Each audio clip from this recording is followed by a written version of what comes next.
ধারার আব্বাজান কিছুক্ষণ ভেবে হাবিব আর অভির দিকে তাকিয়ে ছোট করে বলল, তোরা এখন যা, আমি আবার তোদের পরে ডাকবো। অভি আর হাবিব আর কিছু না বলে ঘর থেকে বেরিয়ে যায়। ধারার আব্বাজান এখন মহা চিন্তায় পড়েছে। ছেলে সব দিক দিয়েই পারফেক্ট, তার মেয়ের জন্য তো এমন ছেলে আর পাবেন কিনা তা তিনি জানেন না। ইভান আজ বাড়িতে নেই। কায়েসের ছোট ভাইয়ের জন্য ইভান শহরের দিকে গেছে আজ। ইভান ও রাম্মুর সাথে বেশিক্ষণ রাগ করে থাকতে পারেনি। ওই ঘন্টার কিছুক্ষণ পরেই এসে সরি বলে ওর আম্মুকে। মিতা বেগমও হাসি মুখে ছেলেকে বুকে জড়িয়ে নেয়। সন্ধ্যের বেশ খানিকটা সময় পরেই ইভান আর কায়েসের ছোট ভাই শহর থেকে ফিরে আসে। ইভান শহরে গিয়েছিল কায়েসের ছোট ভাইয়ের জন্য কিছু বই কিনতে। কলতলায় গোসল করে খাবার টেবিলে গিয়ে কায়েসের ছোট ভাইয়ের সাথে নিয়ে খেতে বসে ইভান। খাওয়া দাওয়া শেষ করে ইভান ওর আম্মুর ঘরের দিকে যায়। আজ সারা দিনে দেখা হয়নি ওর আম্মুর সাথে। শাহিদা বানু আর মিতা বেগম কিছু একটা নিয়ে হাসাহাসি করছে। ইভান ওর আম্মুর হাসি মুখ দেখে ইভানের ঠোঁটে হাসি ফুটে ওঠে। ইভান মৃদু হেসে ওর আম্মুর দিকে তাকিয়ে বলল, আম্মু। মিতা বেগম কিছু বলার আগে শাহিদা বানু বলল, ইভান যে, আসো আসো, এতক্ষণ তোমাকে নিয়েই কথা হচ্ছিল। ইভান গুটি গুটি পায়ে এসে তাদের পাশে বসে। ইভান কিছু বলার আগে শাহিদা বানু আবার বলল, খাওন দাওন হয়েছে তোমার ভাই? ইভান মৃদু হেসে বলল, একটু আগে আমি আর মিরাজ একসাথে খেয়েছি। তা আমাকে নিয়ে কি কথা হচ্ছিল তোমাদের মাঝে? শাহিদা বানু কিছু বলার আগে মিতা বেগম তাড়াতাড়ি করে বলল, তেমন কিছু না, কাল তোর জন্য মেয়ে দেখতে যাচ্ছি, তাই নিয়ে কথা বলছিলাম আমরা। ইভান নিঃশ্বাস নিয়ে বলল, কোন মেয়ে? নাম কি তার? বাড়ি কোথায়? মিতা বেগম চোখ বড় বড় করে তাকালে তা দেখে ইভান নিজেকে সামলে নিয়ে বলল, না মানে আমি শুধু মেয়ের সম্পর্কে জানতে চাইছিলাম আর কি। মিতা বেগম মৃদু স্বরে দুষ্টুমি সুরে বলল, সে না হয় কাল বিকেলেই দেখে নিস মেয়েকে, আর মেয়ের কাছ থেকে জেনে নিস মেয়ের সম্পর্কে সবকিছু। ইভান আর কিছু না বলে চুপচাপ বসা থেকে উঠে ওখান থেকে বেরিয়ে যায়।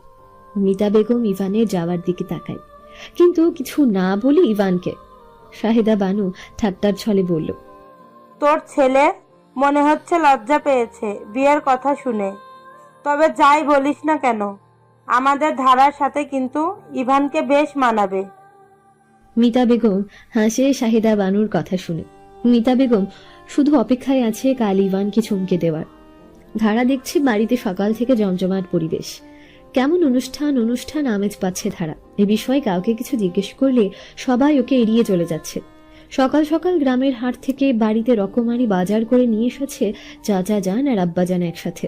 ধারা সুযোগ বুঝে রান্নাঘরের ভাবিকে একা পেয়ে ধারা রান্নাঘরে ঢুকে ভাবিকে ফিসফিসিয়ে বলল, ভাবি, বাড়িতে কি কোনো অনুষ্ঠান কিংবা কোনো মেহমান আসবে?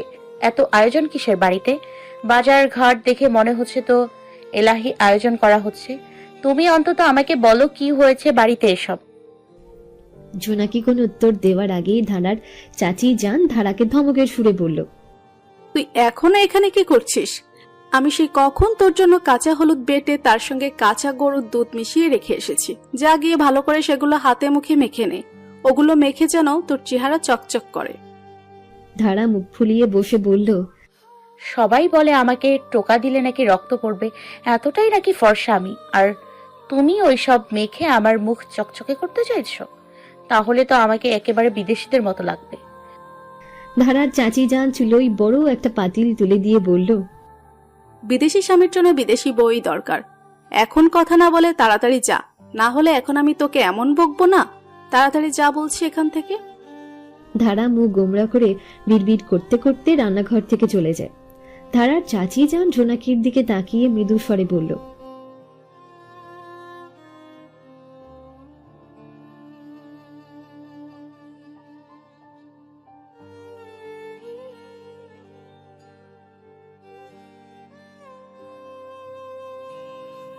জোনাকি ছোট নিঃশ্বাস ফেলে বলল, ঠিক আছে চাচি যান, আমি ধারাকে এসব বিষয়ে আগে কিছু বলবো না, আপনি নিশ্চিন্তে থাকুন। ধারার চাচি যান স্বস্তির নিঃশ্বাস ফেলে রান্নাবান্নার কাজে মন দেয়।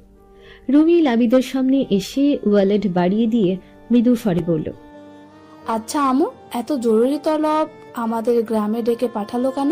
তুমি আবার বললে বড় ভাইয়াও যাচ্ছে আমাদের সঙ্গে, বড় ভাবিকেও এসব বিষয় জানাতে নিষেধ করলো আম্মু। কোনো কিছু হয়েছে কি, তুমি কিছু জানো? লাবিদ ওয়ালেট প্যান্টের পিছনের পকেটে রেখে রুমির দিকে তাকিয়ে বলল, না গো, আমিও কিছু জানি না এই বিষয়ে।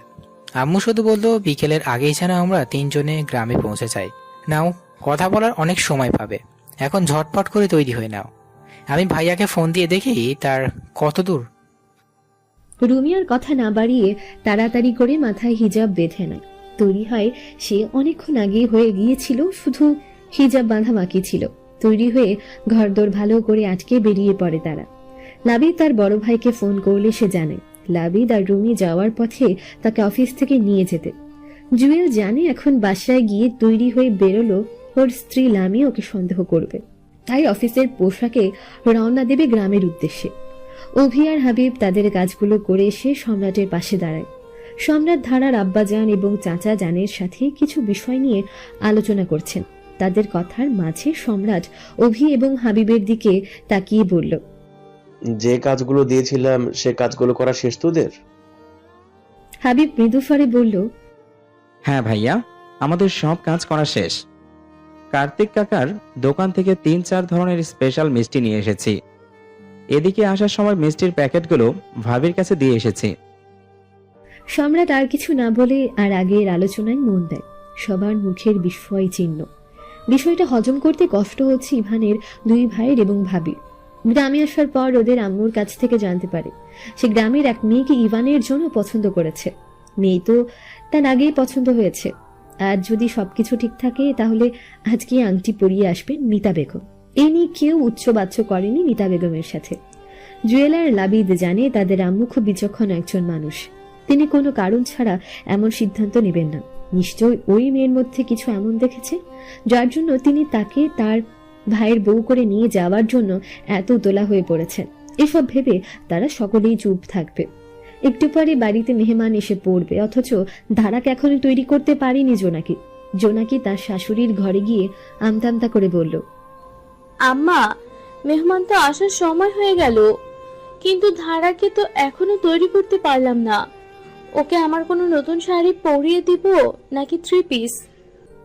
ধারার আম্মা কিছুক্ষণ চিন্তা করে বলল, এখনই শাড়ি পরানোর দরকার নেই, আগে তারা আসুক, তাদের কথাবার্তা এর হালচাল দেখে তারপর না হয় বলবো। এখন আপাতত ওকে ভালো দেখে একটা 3 পিস পরে থাকতে বলো। জোনাকি মাথা নাড়িয়ে হ্যাঁ বোধক সম্মতি জানায়, আর না দাঁড়িয়ে তাড়াতাড়ি পা চালিয়ে ঘর থেকে বেরিয়ে যায়। অভি বাড়ির সামনে দাঁড়িয়ে আছে। কিছুক্ষণের মধ্যে ছেলে বাড়ির সবাই চলে আসবে। অভি তাদের আপ্যায়নের জন্য বাড়ির সামনে রাস্তায় দাঁড়িয়ে আছে। বাড়ির ভেতরে শেষের প্রস্তুতি খুব জোর কদমে চলছে। ধারাকে যে আজ ছেলে বাড়ির লোকজন দেখতে আসছে তা এখনো সে জানে না। জোনাকি ধারার জন্য একটা ভালো দেখে 3 পিস বের করে রেখেছিল, কিন্তু ধারা তাকে শতাধিক প্রশ্ন করে পেরেশানি করেছিল। জোনাকি ধারার প্রশ্নের হাত থেকে বাঁচার জন্য 3 পিসটা বিছানার উপর রেখে কাজের অজুহাত দেখিয়ে চলে আসে। ধারার ছোট্ট মনে বাড়ির সকলের হাবভাব দেখার পরে একটার পর একটা কৌতূহল বাসা বাঁধতে শুরু করে। অভি খোলা মাঠের ওপাশে রাস্তার দিকে তাকায়। ওই তো কিছু লোকজন এদিকেই আসছে। পোশাক আশাক দেখে মনে হচ্ছে শহরের লোকজন, তাহলে তারাই হবে। আরে ওইটা শাহেদা দাদি না? পেছনে ছোট ছেলেগুলোর মধ্যে মনে হয় কায়েসকেও দেখলাম, তাহলে এরাই হবে ছেলে বাড়ির লোকজন। অভি বড় বড় পা ফেলে এগিয়ে যায় তাদের দিকে। তাদের কাছাকাছি গেলে শাহিদা বানু অভিকে বলল, আরে অভিজে, তা তুই করবে এলি শহর থেকে? অভি মৃদু স্বরে বলল, এই তো দাদি, অল্প কিছুদিন হলো। এটুকু বলে অভি ঘাড় ঘুরিয়ে মিতা বেগমের দিকে তাকিয়ে মৃদু হেসে বলল, আসসালামু আলাইকুম আন্টি, কেমন আছেন আপনি? মিতা বেগম ঠোঁটে হাসি বজায় রেখে বলল, ওয়ালাইকুম আসসালাম। আলহামদুলিল্লাহ বাবা, ভালো আছি। তোমরা কেমন আছো? অভি ধীর গলায় বলল, আলহামদুলিল্লাহ, আমি এবং আমার পরিবারের সবাই ভালো আছি। চলুন আন্টি, বাড়িতে গিয়ে না হয় বাকি কথা বলবো। ওদিকে আব্বাজান আপনাদের জন্য অপেক্ষা করে আছে। মিতা বেগম উত্তরে ছোট করে বলল, চলো তাহলে। অভি আর কিছু না বলে তাদের নিয়ে বাড়ির দিকে যায়। বাড়ির সামনে উঠোনে সবাই বসে বসে গল্প করছে।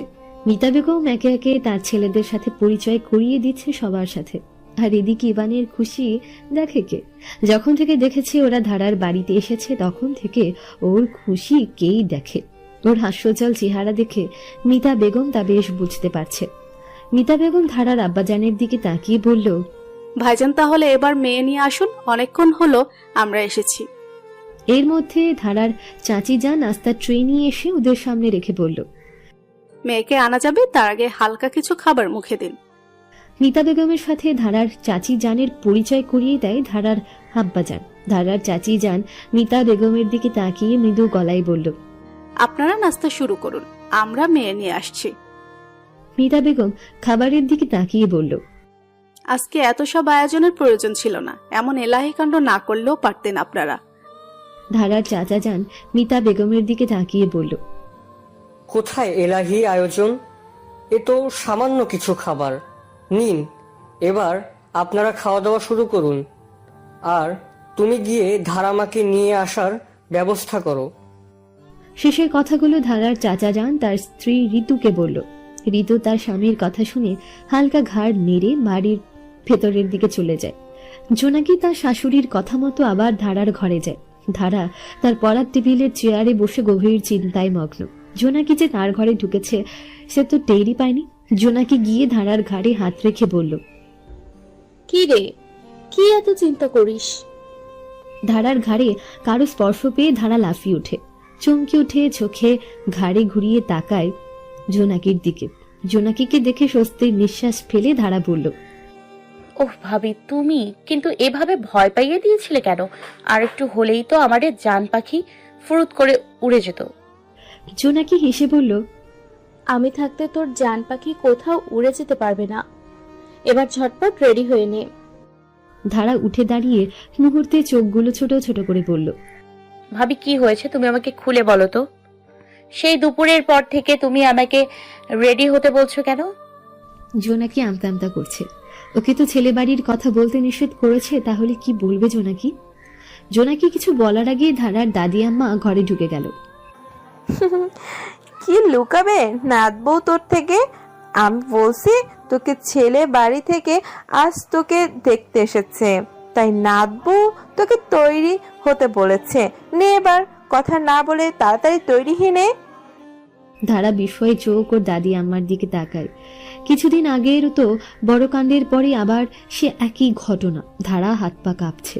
দাঁড়িয়ে থাকতে না পেরে খাটের কোনায় ধরে ধপ করে বসে পড়ে বিছানায়। জোনাকি এগিয়ে এসে ধারাকে ধরে। জোনাকি বুঝতে পারছে ধারার মনের অবস্থা। একটা মেয়েকে কখনো পরপর এতগুলো ধাক্কা সামলাতে পারে না সে। কিছুদিন আগে বিয়ে নিয়ে অমন একটা কাণ্ড, আর এখন আবার। জোনাকি ধারার কাছে হাত রেখে বলল, ধারা শোন আমার কথাটা। ধারা কিছু বলার আগেই বাইরের ঘর থেকে ধারার আম্মা ধারার দাদি আম্মাকে ডাক দেয়। ধারার দাদি আম্মা ধারা আর জোনাকির দিকে তাকিয়ে ব্যস্ত গলায় বলল, নাতবউ তুমি ওকে জলদি করে তৈরি করে দাও, ওদিকে ছেলে বাড়ির সবাই অপেক্ষা করছে। এটুকু বলে আর দাঁড়ায় না ধারার দাদি আম্মা, চলে যায় ধারার ঘর থেকে। জোনাকি ধারার দিকে তাকিয়ে মৃদু স্বরে বলল, ধারা শোন আমার কথাটা। ধারা মলিন হেসে বলল, ভাবি, মেয়ে হয়ে জন্মানোটাই কি দোষের? জোনাকি ধারার কাঁধ ধরে ঝাঁকিয়ে বলল, কি সব বলছিস তুই? ধারা কৃত্রিম হাসার চেষ্টা করে বলল, না ভাবি, কিছু না। তুমি আমার প্রশ্নের উত্তর দেবে। আব্বাজানের বিষয়ে কিছু জানো? জোনাকি থমথমে গলায় বলল, বোকার মতো কথা বলিস কেন? এই বাড়িতে আব্বাজানের কথা ছাড়া কখনো কিছু হয়েছে যে আজ হবে? আব্বাজান এ ব্যাপারে সবকিছুই জানেন। শুধু আব্বাজানই নয়, তুই ছাড়া এ বাড়ির সকলেই এই বিষয়ে জানে। আমি এ বিষয়ে প্রথমে কিছু জানতাম না।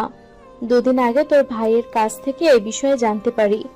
পরে বাড়ির বড়রা আমাকে নিষেধ করে তোকে এই বিষয়ে কিছু জানাতে, তাই আমি আর তোকে বিষয়ে কিছু বলিনি। ধারা কিছুটা তার ছেলের স্বরে বলল, আমি আগের বার আব্বাজানের মুখের ওপর কিছু বলিনি, এবারেও বলবো না। ভাবি, নাও, তুমি আমাকে তৈরি করে দাও। ওদিকে ছেলে বাড়ির সবাই এসে আমাকে দেখার জন্য হাপিত্তেশ করে অপেক্ষা করছে। নাও নাও নাও, তুমি আমাকে তাড়াতাড়ি করে তৈরি করে দাও। কি গো ভাবি, বসে আছো কেন? তাড়াতাড়ি করো। শেষের কথাগুলো বলে ধারার চোখ দিয়ে পানি গড়িয়ে পড়ে। তাড়াতাড়ি করে হাতের উল্টো পিঠ দিয়ে চোখের পানি মুছে জোনাকির দিকে মলিন হেসে তাকায়। ধারার অবস্থা দেখে জোনাকির বুক ফেটে কান্না আসছে, কিন্তু ওর যে হাত পা বাঁধা সংসারের বেড়া জালে। মাথায় এক হাত সমান ঘুমটা দিয়ে মিতা বেগমের সামনে মাথা নিচু করে বসে আছে ধারা। ধারার চেয়ারের পেছনে জোনাকি আর ধারার চাচিজান দাঁড়িয়ে আছে। মিতা বেগম ধারার আব্বাজানের সাথে কথা বলার ফাঁকে ধারাকে খতিয়ে দেখছে। শেষ বিকেলে রোদের আলোতে ধারার চোখের পাপড়িতে লেগে থাকা বিন্দু বিন্দু পানি জলজল করছে। এ বিষয়ে অন্য কারো চোখে না পড়লেও মিতা বেগমের চোখে পড়েছে। আর ইভান, সে তো ধারাকে দেখে দিশেহারা। তার শীতল চোখ দুটো অবস্থান করছে ধারার উপর। ধারা যদি একবার মাথা তুলে তাকাতো তাহলে দেখতে পেত তার চোখ দুটো দেখার জন্য কেউ একজন ব্যাকুল হয় তাকিয়ে আছে। কিন্তু ধারা যে মাথা তুলে তাকাবে না বলে মনে মনে প্রতিজ্ঞা করেছে। এই বিষয়ে তার যখন মত নেওয়া হয়নি, তাহলে ছেলের দিকে তাকিয়ে ছেলেকে পছন্দ অপছন্দ করার কোনো মানেই হয় না। মিতা বেগম কি যেন ভেবে ধারার আব্বাজানের দিকে তাকিয়ে বলল, ভাইজান, আমার কিছু কথা ছিল আপনার সাথে। ধারার আব্বাজান ছোট করে বলল, হ্যাঁ বলুন, কি বলবেন আপনি? মিতা বেগম মৃদু স্বরে বলল, ভাইজান, আপনার মেয়েকে আমার অনেক আগেই পছন্দ হয়েছে, এ নিয়ে কোনো সংশয় নেই। ধারামা খুব মিষ্টি একটা মেয়ে। আমি চাই ধারাকে আমার ছেলের বউ করে আমার বাড়িতে নিয়ে যেতে, এবং আমি চাই আমার ছোট ছেলে ইভান এবং ধারা মায়ের বিয়েটা আজ সম্পন্ন করতে। এ বিষয়ে আপনার কি মতামত ভাইজান? মিতা বেগমের কথা শুনে বিস্ময়কর দৃষ্টিতে তাকালো সবাই তার দিকে। আজ দেখতে সেই বিয়ের কথা শুনে ধারা ওর হাত শক্ত করে মুঠো করে নেয়। মাথা তুলে তাকিয়ে কিছু বলতে গিয়ে ওর আব্বাজানের কথা ভেবে আবার চুপ হয়ে যায় ধারা। মিতা বেগম তাদের অবস্থা বুঝতে পেরে আবারও বলল, আপনারা চিন্তা করবেন না, আমি আমার ছেলে বলে বলছি না। আমার ছোট ছেলে ইভানের মতো ছেলে পাওয়া বর্তমান সমাজের দুষ্কর। রুমি ধারার আব্বাজানের দিকে তাকিয়ে বলল, আঙ্কেল, আপনি চিন্তা করবেন না, ইভান সত্যি খুব ভালো ছেলে। আম্মু যখন আজ ওদের বিয়ের কথা বলেছে, নিশ্চয় ওদের ভালোর কথা চিন্তা করেই বলেছে আম্মু। কেউ কিছু বলার আগে ধারার দাদি আম্মা বলল, আরে তোমরা তো চিন্তা করছো কেন? বিয়ে হবে, দরকার পড়লে আজ এক্ষুনি হবে। ধারার দাদি আম্মা কথা শুনে ধারার আব্বাজান তার দিকে তাকিয়ে নিচু গলায় বলল, আম্মা কি বলছো এসব তুমি? ধারা আমার একমাত্র মেয়ে, ওর বিয়ে আমি কখনো এভাবে দিতে চাই না। আমার সামর্থ্য অনুযায়ী ধুমধাম করে ওর বিয়ে দেবো আমি, কিন্তু এভাবে না। কথার মাঝে সম্রাট মিতা বেগমের দিকে তাকিয়ে বলল, আন্টি, ইভান তো এখনো লেখাপড়া শেষ করেনি। ইভান লেখাপড়া শেষ করে নিজের পায়ে দাঁড়াক, তারপর না হয় এই বিষয়ে কথা বলা যাবে। লাবিত মৃদু স্বরে সম্রাটের দিকে তাকিয়ে বলল, ইভান বর্তমানে পার্ট টাইম জব করে। যে টাকা উপার্জন করে তা বাংলাদেশ বেসরকারি উচ্চ পর্যায়ের কর্মকর্তারা উপার্জন করে না। তাছাড়া আমাদের বিজনেসের প্রতি মাসের একটা লাভের অংশ ইভানের অ্যাকাউন্টে চলে যায়। আর ইভান যদি এবার ইঞ্জিনিয়ার হয়ে যায়, তখন আমরা 2 ভাই 6 মাসে যে টাকা উপার্জন করব, তা হয়তো ইভান 1 মাস উপার্জন করবে। সবার কথা শুনে মিতা বেগম ধারার আব্বাজানের দিকে তাকিয়ে বলল, আমি শুধু বলছি ওদের বিয়েটা আজ হয়ে যাক, কিন্তু আমি একবারও বলিনি ধারাকে আমি আমার ছেলের বউ বানিয়ে আজকে আমার বাড়িতে নিয়ে যাব। শুধু নামে মাত্র ওদের বিয়েটা হয়ে থাকবে। ধারা নিজের মতো লেখাপড়া করবে আর ইভান ইঞ্জিনিয়ারিং পড়া শেষ করবে। তারপরে আমি শুভ একটা দিন দেখে ধারাকে আমার বাড়িতে নিয়ে যাব পাকাপাকি ভাবে আমার ছেলের বউ করে। এবার বাকিটা আপনারাই ভেবে দেখুন, আপনারা আমার কথায় রাজি আছেন কিনা। ধারার আব্বাজান কিছুক্ষণ চুপ থাকার পরে বলল, আপনারা বসুন, আমরা একটু আমাদের মধ্যে আলোচনা করে নিই। আর বোমা, তুমি আমার ধারা আম্মাজানকে নিয়ে ওর ঘরে নিয়ে যাও। জোনাকি মাথা নাড়িয়ে সম্মতি জানায়। ধারাকে গিয়ে ধীরে সুস্থে চেয়ার থেকে তুলে ধীর পায়ে ধারার ঘরের দিকে নিয়ে যায়। ধারার আব্বাজান মুখ গম্ভীর করে তার ঘরে বসে আছে। তিনি এখন এই মুহূর্তে কি সিদ্ধান্ত নেবেন তিনি নিজেও বুঝতে পারছেন না। ধারা তার একমাত্র অতি আদরের মেয়ে, আর সেই মেয়ের জীবনের বিষয় তো আর হুটহাট করে কোনো সিদ্ধান্ত নেওয়া যায় না। এই মুহূর্তে কি সিদ্ধান্ত নেবেন সেটা ভেবেই অস্থির হয়ে যাচ্ছে ধারার আব্বাজান। ধারার আব্বাজানের এমন অস্থিরতা দেখিয়ে ধারার দাদি আম্মা বলল, আমি বলছি এত ভাবতে হবে না তোকে, তুই বিয়ের জন্য রাজি হয়ে যা। এমন ছেলে, তার উপর এত সুন্দর পরিবার আর কখনো নাও পেতে পারিস। তাই বলছি, এই সুযোগ হাতছাড়া করিস না। আমার নাতনি সেখানে রাজ রানী হয়ে থাকবে। আমি মানুষ চিনতে ভুল করি না। মিতার মতো মেয়ে হয় না। এত বড় বাড়ির বউ হয়েও ওর ভিতরে কোনো অহংকার দেমাগ নেই। ধারার আব্বাজান কিছু বলে না, চুপ করেই কিছু ভাবতে থাকে। সম্রাট এগিয়ে এসে ওর আব্বাজানের পাশে বসে বলল, আব্বাজান, তুমি তাড়াহুড়া করে কোনো সিদ্ধান্ত নিও না, ভেবে চিন্তে সিদ্ধান্ত নাও। ধারা শুধু তোমার মেয়ে নয়, এই বাড়ির একমাত্র মেয়েও। তোমার এই সিদ্ধান্তে এই বাড়ির একমাত্র মেয়ের জীবন জড়িয়ে আছে। তাই বলছি, যে সিদ্ধান্ত নেবে 1000 বার ভেবে চিন্তে তারপর সিদ্ধান্ত নেবে। ধারার চাচা যান মৃদু স্বরে বলল, ভাইজান, আমি কিন্তু আম্মার সাথে একমত। এমন ছেলে আমরা ধারার জন্য হয়তো ভবিষ্যতে নাও পেতে পারি। তাছাড়া ছেলের মা তো বলেছে, ছেলে নিজের পায়ে দাঁড়ানোর পরে ঘটা করে অনুষ্ঠান করে ধারাকে তাদের বাড়ির বউ হিসাবে পাকাপাকিভাবে নিয়ে যাবে। এখন বাকিটা তুমি ভেবে দেখো কি করবে। তুমি বাড়ির কর্তা, তুমি যে সিদ্ধান্ত দেবে তাই হবে। ইভান যখন থেকে ওর আম্মুর মুখে বিয়ের কথা শুনেছে তখন থেকে ওর ভেতরে অস্থিরতা কাজ করছে। তার প্রিয় মানুষটাকে নিজের করে পাবার আকাঙ্ক্ষা, তীব্র আকাঙ্ক্ষা মনে জেগে বসেছে। মনে হচ্ছে ইভান খুশিতে দিশেহারা হয়ে যাবে। প্রচন্ড খুশিতে ইভান কি করবে সে নিজেই বুঝতে পারছে না। কেমন অস্থির লাগছে ইভানের। এখন খুব করে তার ইচ্ছে করছে ধারার চোখ দুটো দেখতে। তার চোখ দুটো কি এখন লজ্জাবতী আকার ধারণ করেছে নাকি রুদ্রাণী? ইভানের খুব দেখতে ইচ্ছে করছে সেই দৃশ্য, কিন্তু নিষ্ঠুর ধারা যে ওর সেই ইচ্ছে পূরণ হতে দেবে না। সে প্রথম থেকে উঠে যাওয়ার আগ পর্যন্ত একদম মাথা নুয়ে রেখেছে। ইভানের দীর্ঘশ্বাস ফেলা ছাড়া আর কোনো উপায় ছিল না। বড় ভাইয়ারা, ভাবি, আম্মু, তার উপরে ধারার পরিবারের লোকজনের সামনে তো আরো লাজ লজ্জা ফেলে গিয়ে বলতে পারছে না। এই মেয়ে, তুমি এত নিষ্ঠুর কেন? সেই প্রথম দিন থেকে তুমি আমার দিকে এক নজরও তাকাওনি। আমি সেই কবে থেকে তোমার চোখের গভীরতা মাপার জন্য হাপিত্তেশ করে বসে আছি। তুমি কি কখনো আমাকে বুঝবে না মেয়ে? ধারাকে লাল টুকটুকে শাড়ি পরিয়ে বসিয়ে রেখেছে জোনাকি। জোনাকি হালকাভাবে সাজিয়ে দিয়েছে ধারাকে। শাড়িটা ধারার আম্মার বিয়ের শাড়ি, খুব যত্ন করে তুলে রেখেছিল।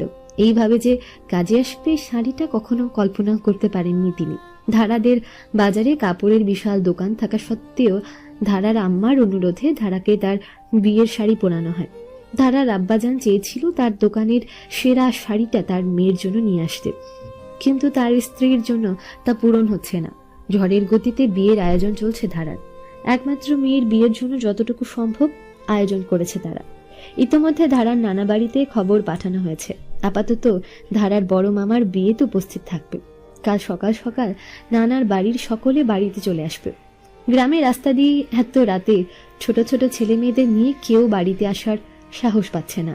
তাই সিদ্ধান্ত নিয়েছে তারা কাল সকালেই বাড়িতে আসবে। ধারার আব্বাজান যখন এসে মিতা বেগমকে বলল তারা এই বিয়েতে রাজি আছে, তখনই মিতা বেগম সঙ্গে সঙ্গে তার 3 ছেলে এবং ছেলের বউকে ধারার গ্রামের পাশে শহরে পাঠিয়ে দেয় বিয়ের জন্য কেনাকাটা করে আনতে। কেনাকাটা সেরে ইভানরা তাদের গাড়ির দিকে আসার সময় হঠাৎ করে লাবিদের ফোন বেজে ওঠে। লাবিদ প্যান্টের পকেট থেকে ফোন বের করে ফোনের স্ক্রিনের দিকে তাকিয়ে কপাল কুঁচকে যায়।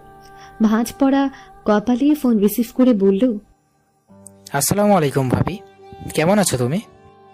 লামিয়া খানিকটা অস্থির গলায় বলল, ওয়ালাইকুম আসসালাম ভাই, আমি এখনো পর্যন্ত ভালো আছি, কিন্তু তোমার ভাইয়ের জ্বালায় মনে হচ্ছে বেশিক্ষণ আর ভালো থাকতে পারবো না। লাবিদ জুয়েলের দিকে তাকিয়ে বলল, কেন, ভাইয়া আবার কি করেছে তোমাকে? লামিয়া ধীর গলায় বলল, কি করেনি তাই বল।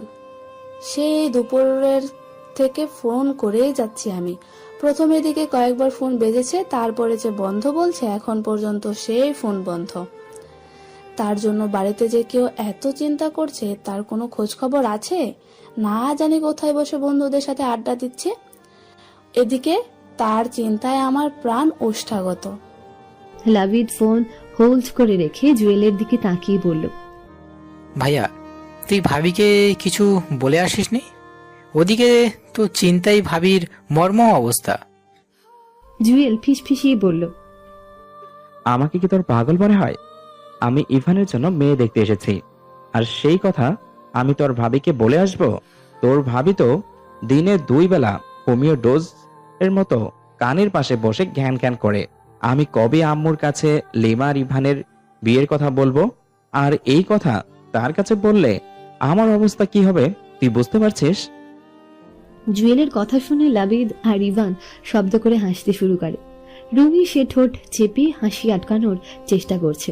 জুয়েল লাবিদের দিকে রাগিয়ে চোখে তাকিয়ে বলল, আমাকে নিয়ে পড়ে খিল্লি ওড়ায়, আগে ফোনে তোর ভাবিকে সামলা। লাবিদ হাসি থামানোর চেষ্টা করে ফোন কানের কাছে নিয়ে বলল, ভাবি তুমি একদম চিন্তা করো না, ভাইয়া আমার সাথেই আছে। আসলে আমরা একটা কাজের জন্য শহরের বাইরের দিকে এসেছি, আর ভাইয়ার ফোনে চার্জ না থাকায় ভাইয়ার ফোন বন্ধ হয়ে গেছে। তুমি চিন্তা করো না, আমি ভাইকে বলে দিব, সে ফ্রি হয়ে না হয় আমার ফোন থেকে তোমাকে ফোন করে নিবে। লামিয়া ছোট নিঃশ্বাস ফেলে বলল, ও যে তোমার সাথে আছে তা আমাকে একবার ফোন করে জানিয়ে দিলেই তো হতো, তাহলেই তো আমার এত চিন্তা করতাম না। ঠিক আছে, ওর কাজ শেষ হলে তাড়াতাড়ি আমাকে ফোন করতে বলো। রাখছি এখন আমি। লাবিদ ফোন রেখে বড় একটা নিঃশ্বাস ফেলে। জুয়েল ইভানের দিকে তাকিয়ে কর্কশ গলায় বলল, তোর জন্য আমার যত ঝামেলা পোহাতে হয়। কি দরকার ছিল তোকে এত হ্যান্ডসাম হওয়ার? কি দরকার ছিল তোকে লেখাপড়া এত ভালো হওয়ার? একটু তো খারাপ হতে পারতি, তাহলে তো আর আমাকে প্রতিদিন 2 বেলা করে হোমিও ডোজ নিতে হতো না। না জানি তোর বিয়ের কথা শুনলে আমার উপর দিয়ে কত নম্বর শিওর, আইলা, ঘূর্ণিঝড়, টর্নেডো, স্লাইকন, ভূমিকম্পন যায়। রুমি এতক্ষণ ঠোঁট চেপে হাসলেও জুয়েলের এমন কথা শুনে শব্দ করে হেসে দেয়। রুমির হাসির স্বাদ দিয়ে লাবিদও হাসতে শুরু করে। আর ইভান, সেটা অ্যাটিটিউড নিয়ে চোখে সানগ্লাস পরে, হাত দিয়ে চুলগুলো ঠিক করতে করতে বলল, মাই ডিয়ার বিগ ব্রো, তোমার শালিকা যদি আমার অ্যাটিটিউড দেখে ক্রাশ খায়, সেখানে দোষ নিশ্চয়ই আমার নয়। যে আমার উপর ক্রাশ খেয়েছে দোষটা তার। সে কেন ক্রাশ খাবে আমার উপর? আমি কি একবারও তার কাছে যেচে গিয়ে বলেছি, এই যে হ্যালো, তুমি আমার উপর ক্রাশ খাও, আমি এখন একদম ফ্রি আছি? বলিনি তো, তাই না? তাই আমাকে খামোখা দোষ না দিয়ে যে আমার উপরে ক্রাশ খেয়েছে তাকে গিয়ে দোষটা দাও। জুয়েল ইভানের কথা শুনে ওর দিকে বোকামার মতো তাকিয়ে থাকে। এই ছেলেটার সঙ্গে ওরা 2 ভাই কেউ কখনো কথা দিয়ে পারে না। এই ছেলেটা ওদের 2 ভাইয়ের থেকে বড় নাকি এই ছেলেটা বড়, এই নিয়ে মাঝে মাঝে কনফিউজ রয়ে যায় লাবিদ আর জুয়েল। ইভানের কথা শুনে রুমির হাসতে হাসতে পেটে ব্যথা হয়ে গেছে। রুমির পেটে হাত দিয়ে হাসতে হাসতে বলল, ভাই তুই এখন আর কিছু বলিস না প্লিজ, তোর কথা শুনে আমার হাসতে হাসতে প্রাণ ওষ্ঠাগত। এখন চুপ করে গাড়িতে উঠে বস, না হলে কিন্তু আমি হাত পা ছড়িয়ে এই রাস্তায় বসবো হাসতে। ওদিকে যে তোর বিয়ের সময় এগিয়ে আসছে, সেদিকে তোর কোনো খেয়াল আছে? রাত 10টার আগে আমাদের মেয়েদের বাড়িতে পৌঁছাতে হবে। আসার সময় আম্মু বারবার বলে দিয়েছে রাত 10টার সময় কিন্তু আজই বাড়িতে এসে যাবে। জুয়েল রুমির কথায় সম্মতি জানিয়ে বলল, রুমি একদম ঠিক কথা বলেছে। এখন এই রাত 8টার বেশি বাজে। রাতে গ্রামের রাস্তা দিয়ে পৌঁছাতে না জানি কত সময় লাগবে। যে আঁকা বাঁকা পথ রে বাবা। আমার সাথে না হয় ঝগড়া পরে করিস, এখন গাড়িতে ওঠ। নে নে, এবার সবাই গাড়িতে উঠে বস। জুয়েলের কথা মতো একে একে সবাই গাড়িতে উঠে বসে। জুয়েল গাড়ি ড্রাইভ করছে। ডিসেম্বর মাসের শেষ সপ্তাহ, শীতের আমেজ তা বাতাসে উপলব্ধি করা যায়। মৃদু শীতল বাতাসের গায়ে কাটা দিচ্ছে। এমন শীতের মধ্যে ইভানকে একটা সাদা রঙের পাঞ্জাবি পায়জামা পরানো হয়েছে। একে তো সাদা পাঞ্জাবি, তার উপর অতিরিক্ত মাত্রায় পাতলা, বাতাস ফুরফুরিয়ে শরীরে প্রবেশ করছে। পাঞ্জাবিটা পছন্দ করে দিয়েছে ইভানের বড় ভাই জুয়েল। এমন পাতলা একটা পাঞ্জাবি কেনার জন্য ইভান মনে মনে জুয়েলকে 1000 বার গালিগালাজ করা হয়ে গেছে। কি দরকার ছিল এমন পাতলা একটা পাঞ্জাবি কেনা? এই শীতের মধ্যে কি আর এমন পাতলা পাঞ্জাবি পরে দাঁড়িয়ে থাকা সম্ভব? লাবিদ ইভানকে এমন শীতে কাঁপতে দেখে মিরাজকে দিয়ে ওদের বাড়ি থেকে ইভানের জ্যাকেট আনায়। ইভান মিরাজের ওর পাঞ্জাবি দেখে স্বস্তির নিঃশ্বাস ফেলে। এবার বুঝেছি এই শীত থেকে রক্ষা পাওয়া যাবে। রাত 10টা বাজতে চলল, অথচ কাজী সাহেবের কোনো দেখা নেই। ইতিমধ্যে হাবিব আর অভি গিয়েছে কাজী সাহেবের খোঁজে। কিছুক্ষণ আগে অভি ফোন করে তার আব্বাজানকে জানায় কাজী সাহেব পাশের গ্রামে তার বোনের বাড়িতে গেছে।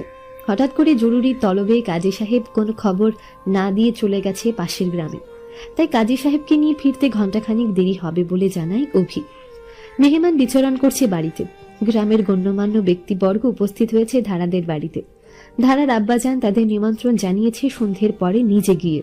ধারার প্রথম বিয়ে ভেঙে যাওয়ার পরেই পাড়া প্রতিবেশী যারা ধারাকে নিয়ে কটূক্তি করেছিল তাদেরও বিয়েতে নিমন্ত্রণ জানিয়েছেন ধারার দাদি আম্মা। ধারার দাদি আম্মা তাদের শুনিয়ে শুনিয়ে তার নাথ জামাইয়ের প্রশংসা করেছেন। ধারার আব্বাজান গ্রামের গণ্যমান্য ব্যক্তিদের সঙ্গে ইভানের পরিচয় করিয়ে দিচ্ছে, একমাত্র মেয়ে জামাই বলে কথা। ইভানও হাসি মুখে সবার সঙ্গে কুশল বিনিময় করছে। গ্রামের মানুষগুলো কত সহজ সরল, অল্পতে কিভাবে মানুষ কাপন করে নেয়। ধারার আম্মা, চাচি যান আরো গ্রামের কয়েকজন মহিলারা মিলে রান্নাঘরের দিকটা সামলাচ্ছে। কাজী সাহেব আসতে দেরি হবে বলে আরো কিছুক্ষণ হাতে সময় পেয়েছে তারা। সন্ধ্যে 7টার পর থেকে আয়োজন শুরু হয়েছে। এত অল্প সময়ে বিয়ের মতো এত বড় ঝুঁকি তাদের পক্ষে সামলানো কি সম্ভব? তাও তারা তাদের আপ্রাণ চেষ্টা করছে। জোনাকি সে বাড়ির মেহমানদের নাস্তা পানি দিতে ব্যস্ত। এত অল্প সময়ের মধ্যে তার বাবার বাড়িতে কেউই এই বিয়েতে উপস্থিত হতে পারেনি। তবে ধারার আব্বাজান নিজে থেকে ফোন করে আত্মীয় স্বজন সবাইকে ধারার বিয়ের কথা জানিয়েছে। ধারার বড় মামা ছাড়া কেউই এই মুহূর্তে বিয়েতে উপস্থিত হতে পারেনি। জোনাকি কাজের ফাঁকে ফাঁকে গিয়ে ধারাকে দেখে আসছে। সে সন্ধ্যের পর থেকে দেখছে মেয়েটা কেমন রোবটের মতো হয়ে বসে আছে। জোনাকি পাশের বাড়ির 2টা মেয়েকে ধারার পাশে বসিয়ে রেখে এসেছে। আর থাকবে নাই বা কেন? কিছুদিন আগে অমন একটা ঘটনা ঘটেছে মেয়েটার সঙ্গে, এর মধ্যে আবার বিয়ের আয়োজন। মেয়েটার ছোট মনে কিভাবে চাপ পড়েছে তা কি কেউ বুঝতে পারছে না, নাকি বুঝিয়েও না বোঝার ভান করে আছে? হয়তো তাই হবে। মেয়েদের জীবনের স্বাধীনতা নেই। মেয়েদের অর্ধেক জীবন বাবার অধীনে আর অর্ধেক জীবন স্বামীর অধীনে কেটে যায়। নিজের মতো করে নিঃশ্বাস নেওয়ার যেন সময় নেই মেয়েদের। আর গ্রামের মেয়েদের অবস্থা তো আরো নিদারুণ করুণ। পরিবার থেকে যার সাথে বিয়ে ঠিক করা হবে তাকেই বিয়ে করতে হবে, বিয়েতে তার মত থাক কিংবা না থাক। ধারাকে কি বলবে? জোনাকি সে নিজের বিয়ের কথা কি ভুলে গেছে? সবে ক্লাস 9 উঠেছে সে। নতুন বইয়ের ঘ্রাণ নিঃশ্বাসে ভরে নেওয়ার সময় সংসার নামক ছোট্ট শব্দটা আকাশ সমান দায়িত্ব তার কাঁধে চাপিয়ে দেওয়া হয়। কোনো বাড়ির ছোট মেয়ে হঠাৎ করে কারো বাড়ির বড় বউ হয়ে ওঠা। মনে হাজার ভয় উত্তেজনা নিয়ে পাড়ি জমায় শ্বশুর বাড়িতে। ইচ্ছা ছিল লেখাপড়া শেষ করে শিক্ষকতা করা, ছোট ছোট বাচ্চাদের নিজের মতো করে পড়াবে, তাদের উজ্জ্বল ভবিষ্যতের জন্য পরামর্শ দেবে। কিন্তু তা তো এখন হবার নয়। বিয়ের পরে সাহস করে কখনো কাউকে মনের ইচ্ছের কথা বলতে পারেনি, এমনকি সম্রাটকেও তার মনের কথা বলতে পারেনি। জোনাকি এসব কথা ভেবে দীর্ঘশ্বাস ফেলে। হঠাৎ ঘাড়ে কারো স্পর্শ পায়। চমকে পেছন ফিরে তাকায় জোনাকি। সম্রাট দাঁড়িয়ে আছে। তাকে দেখে জোনাকি ছোট নিঃশ্বাস ফেলে বলল,